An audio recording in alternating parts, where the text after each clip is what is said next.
നമസ്കാരം. എൻ്റെ പേര് സ്റ്റാലിൻ ദേവൻ. ഞാനൊരു 20 വർഷം ഇന്ത്യൻ എയർഫോഴ്സിലെ സേവനം കഴിഞ്ഞിട്ട് 2006 ഗവൺമെൻറ് സെക്രട്ടേറിയറ്റിൽ ജോയിൻ ചെയ്തു. അവിടെ നിന്നും അണ്ടർ സെക്രട്ടറി ആയിട്ട് 2021 പെൻഷൻ ആയ ഒരു വ്യക്തിയാണ്. എനിക്ക് ഏറ്റവും ഇഷ്ടപ്പെട്ട സബ്ജക്റ്റ് എന്ന് പറയുന്നത് നിയമമാണ്.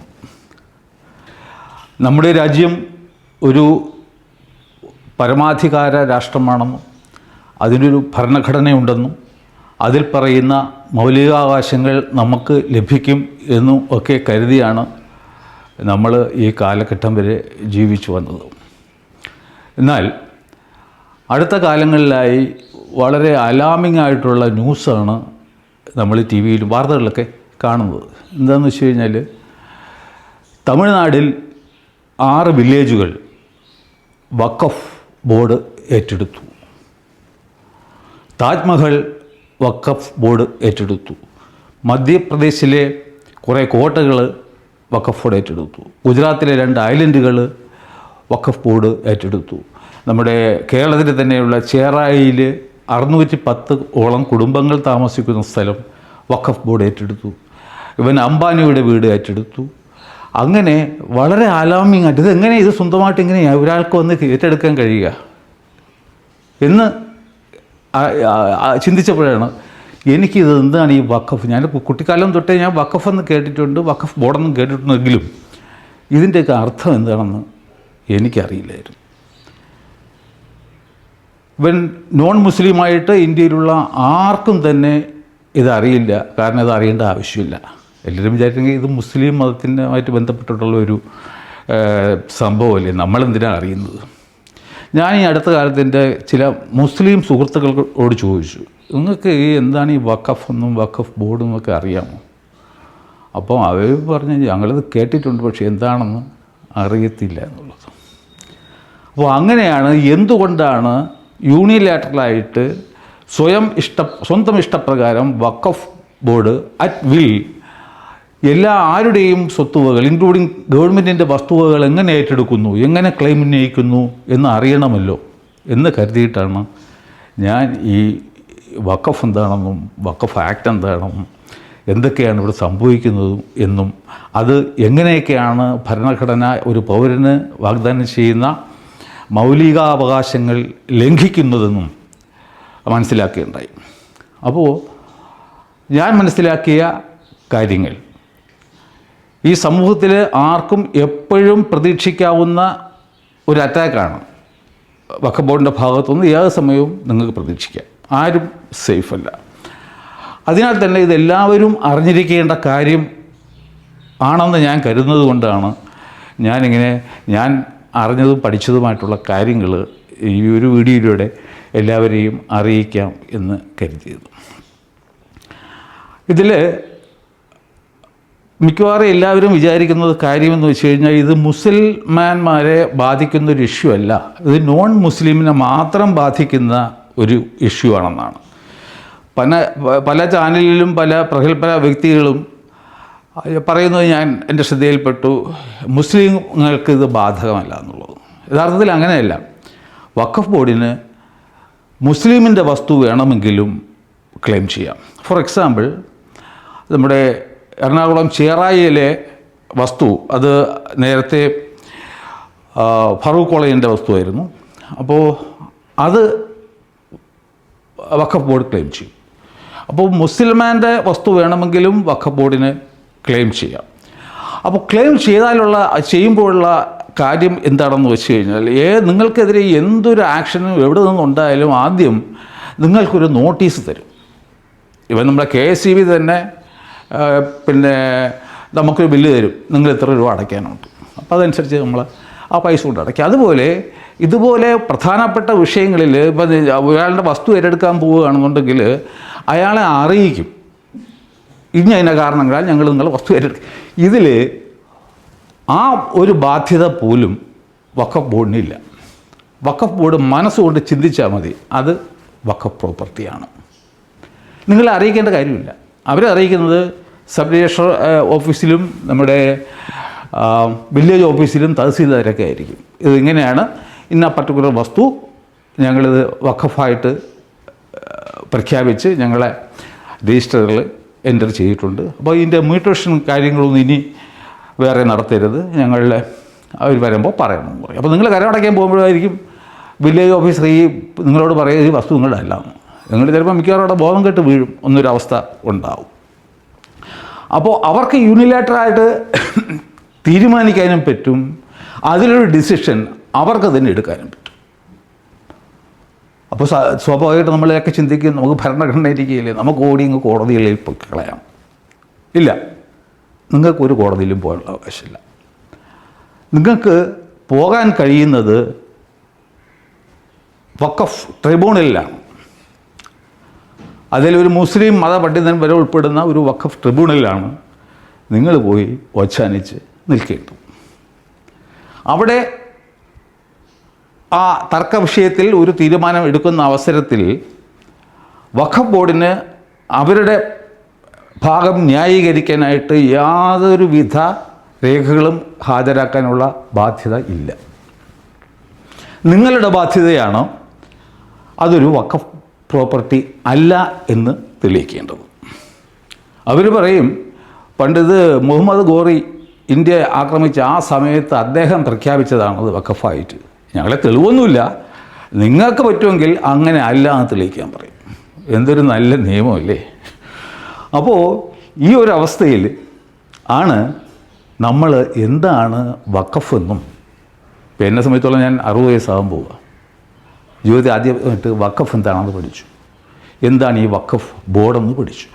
കാരണം ഇന്ത്യയിലെ എല്ലാ പൗരന്മാരും ഇൻക്ലൂഡിങ് മുസ്ലിംസ് അത്യാവശ്യം അറിഞ്ഞിരിക്കേണ്ട ഒരു വിഷയമാണ് ഈ വഖഫ് എന്താണെന്നുള്ളതും ഈ വഖഫ് ബോർഡ് എന്താണെന്നുള്ളതും അത് എന്തിനു വേണ്ടിയിട്ടാണ് ഉണ്ടാക്കിയിട്ടുള്ളതെന്നും അതിൻ്റെ അധികാരങ്ങൾ എന്താണെന്നും അത് ഭരണഘടനാ വിരുദ്ധമാണോ എന്നും നമ്മൾ എല്ലാവരും അടിയന്തരമായിട്ട് മനസ്സിലാക്കിയിരിക്കേണ്ട ഒരു സ്ഥിതിവിശേഷമാണ് ഇപ്പോൾ ഇന്ത്യയിൽ നിലനിൽക്കുന്നത്.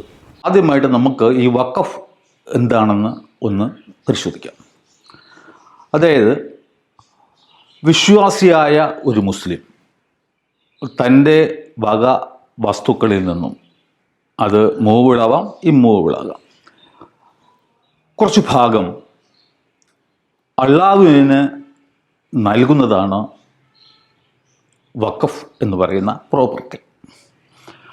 അപ്പോൾ അങ്ങനെ നൽകുന്ന അവസരത്തിൽ അള്ളാഹുവിന് അതുകൊണ്ട് വ്യക്തിപരമായിട്ട് ഒരു ബെനിഫിറ്റും ഇല്ല, അതിലുള്ള ആദായമെടുത്ത് ഒന്നും ചെയ്യാൻ പറ്റത്തില്ലല്ലോ. അപ്പോൾ അതിലെ ആദായം ഏതെങ്കിലും മുസ്ലിം മതം അനുശാസിക്കുന്ന ഭക്തിപരമായതോ അല്ലെങ്കിൽ റിലീജിയസ് ആയതോ അല്ലെങ്കിൽ സാന്ത്വനപരമായ പ്രവർത്തനങ്ങൾക്ക് വേണ്ടിയിട്ടോ, അതായത് ചാരിറ്റി പ്രവർത്തനങ്ങൾക്ക് വേണ്ടിയിട്ടോ ഒക്കെ അങ്ങനെ മുസ്ലിം ലാ അനുശാസിക്കുന്ന വിധത്തിലുള്ള പർപ്പസുകൾക്ക് വേണ്ടിയിട്ട് ആയിരിക്കണം മാറ്റിവെക്കേണ്ടത്, എന്നാലേ അതൊരു വഖഫ് ആകും.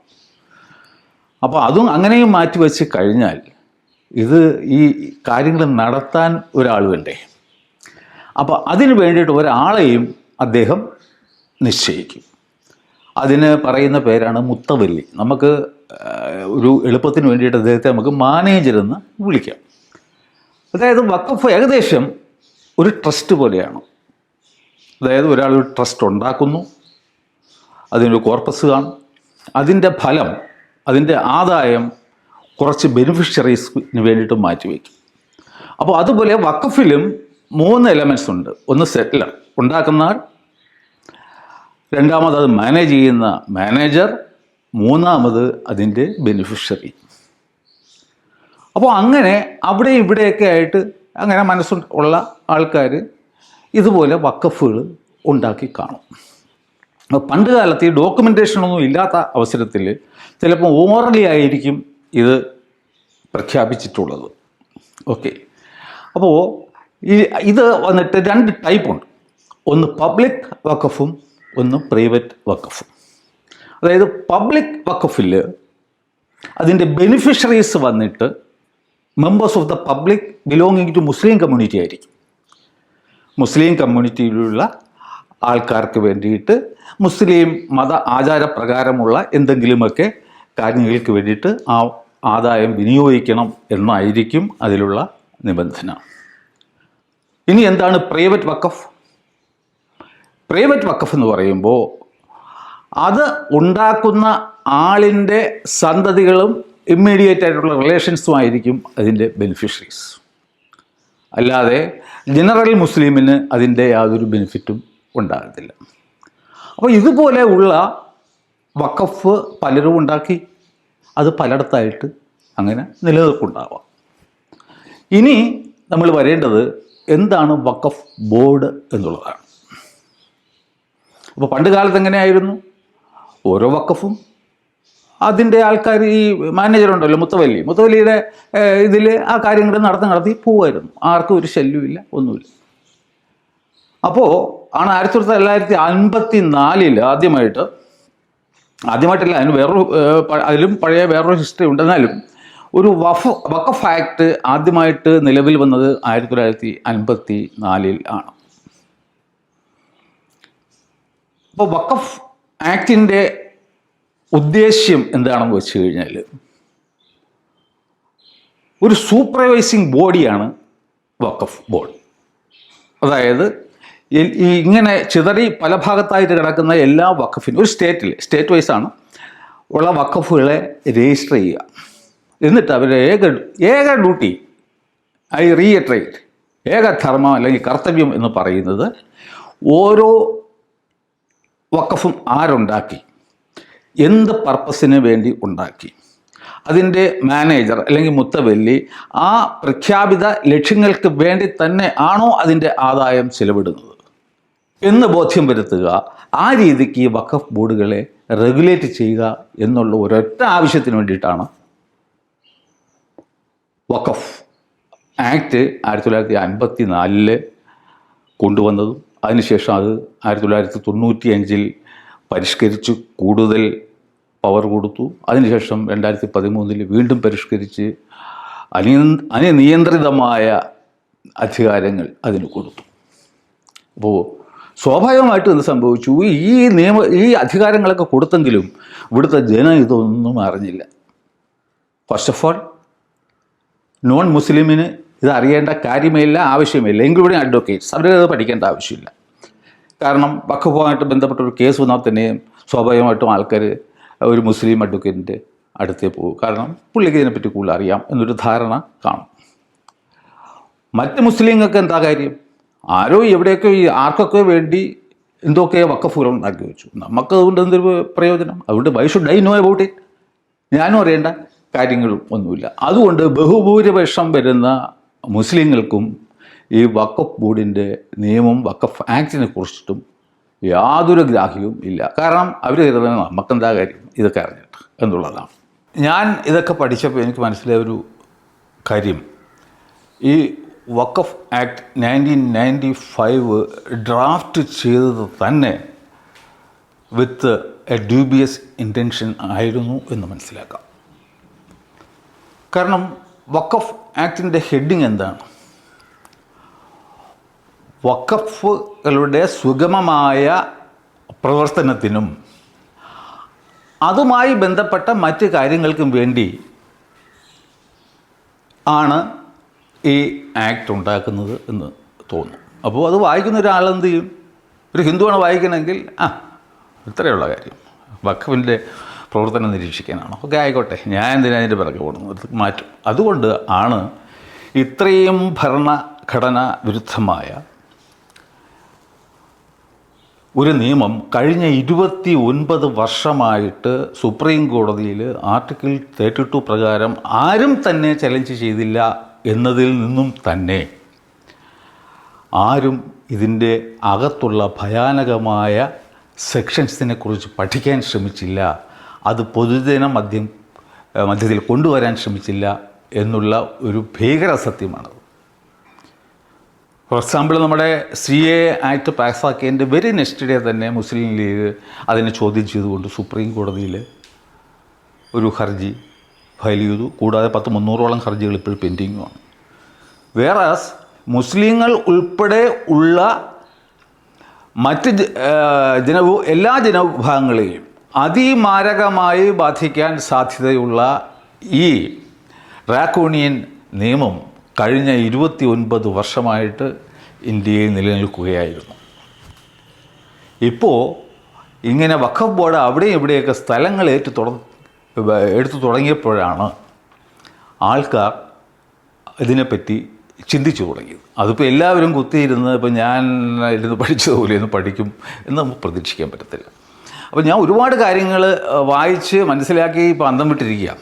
ഓക്കെ, ഇങ്ങനെയും ഒരു നിയമം എങ്ങനെ ഇന്ത്യൻ പാർലമെൻറ്റ് ഉണ്ടാക്കി എന്നുള്ളതാണ് ഏറ്റവും വലിയ ചോദ്യചിഹ്നം. കഴിഞ്ഞ പ്രാവശ്യം 2013 ഈ ആക്ട് അമെൻഡ് ചെയ്ത സമയത്ത് BJP വരെ അതിനെ സപ്പോർട്ട് ചെയ്തിരുന്നു എന്നുള്ളത് ഒരു വളരെ വിചിത്രമായി തോന്നുന്നു. ഇപ്പോൾ അവർ തന്നെയാണ് അത് അമെൻഡ് ചെയ്യാൻ വേണ്ടി ശ്രമിച്ചു കൊണ്ടിരിക്കുന്നത്. അപ്പോൾ എനിക്ക് മനസ്സിലാകുന്നത്, ഇത് ഞാൻ പഠിക്കാനായിട്ട് ആദ്യം വഖഫ് ആക്റ്റും ഇപ്പോഴത്തെ പ്രപ്പോസ്ഡ് അമെൻമെൻറ്റും കൂടെ വച്ചിട്ട് അമെൻമെൻറ്റ് വായിക്കും, എന്നിട്ട് ഈ ആക്റ്റിൽ നോക്കും, അതിൽ മാറ്റം വരുത്തി. ഇതുപോലെ എത്ര MP ഈ ഡിബേറ്റിലൊക്കെ പങ്കെടുക്കുന്ന എത്ര MP പാർലമെൻറ്റിൽ ഈ നിയമം പഠിച്ചു കാണും എന്ന് എനിക്ക് സംശയമാണ്. അപ്പോൾ ഇവിടെ കൊണ്ട് ഞാൻ ഈ ഒരു എപ്പിസോഡ് അവസാനിപ്പിക്കുകയാണ്. അടുത്തതിലേക്ക് കിടക്കുമ്പോൾ ഈ വഖഫ് ആക്റ്റിനടിയിലുള്ള ഭയാനകമായ ഭരണഘടനാ ലംഘനങ്ങൾ എന്തൊക്കെയാണെന്നും അതൊക്കെ മാറ്റേണ്ട ആവശ്യകത എന്താണെന്നും സ്റ്റെപ്പ് ബൈ സ്റ്റെപ്പ് നമുക്ക് പോകാം. ഇതിൽ വരുമ്പോൾ പാർലമെൻറ്റിൽ ഇപ്പോൾ ഡിബേറ്റ് നടക്കുന്നു. അപ്പോൾ അവിടെ നിന്ന് ഈ ജനങ്ങളെ നമ്മളെയൊക്കെ കബളിപ്പിക്കാൻ വേണ്ടിയിട്ട് കേരളത്തിൽ നിന്ന് തന്നെ പോയ MP നിന്ന് തികച്ചും സത്യവിരുദ്ധവും നിയമവിരുദ്ധവും ഒക്കെ ആയിട്ടുള്ള ആൾക്കാരെ പറ്റിക്കാൻ വേണ്ടിയിട്ടുള്ള ഓരോരോ അവകാശവാദങ്ങളാണ് പാർലമെൻറ്റിൽ ഉന്നയിച്ച് കണ്ടത്. അപ്പോൾ അതിനെയൊക്കെ സ്പർശിച്ചുകൊണ്ട് അടുത്ത ഒരു വീഡിയോയിൽ നമുക്ക് വീണ്ടും കാണാം. നന്ദി, നമസ്കാരം.